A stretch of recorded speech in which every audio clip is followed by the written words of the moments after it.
হাসপাতালের টেন্ডার প্রক্রিয়া, আউটসোর্সিং, জনবল নিয়োগ, সরকারি ওষুধ সরবরাহে গরমিল সহ বিভিন্ন অনিয়মের অভিযোগে গাজীপুরের শহীদ তাজউদ্দিন আহমেদ মেডিকেল কলেজ হাসপাতালে অভিযান চালিয়েছে দুর্নীতি দমন কমিশন।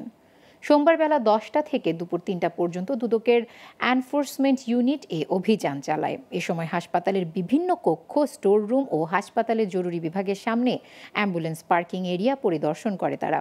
দুদক সদস্যরা হাসপাতাল কর্তৃপক্ষের কাছ থেকে বেশ কিছু নথিপত্র নিয়েছে।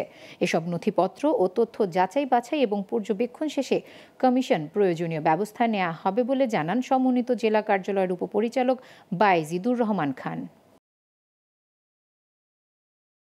বিভিন্ন অভিযোগ সম্পর্কিত বেশ কিছু তথ্যপত্র সংগ্রহ করি, যেমন এর মধ্যে হাসপাতালের খাবার সরবরাহের টেন্ডার, ওষুধ সরবরাহের টেন্ডার, আউটসোর্স জনবল সরবরাহের টেন্ডার, এই টেন্ডার সংক্রান্তে বেশ কিছু অনিয়মের অভিযোগ ছিল এবং সেগুলো সম্পর্কে আমাদের টিম তথ্যপত্র সংগ্রহ করেছে এবং আমাদের কাছে মনে হয়েছে যে প্রাথমিক সত্যতা রয়েছে অভিযোগগুলোর।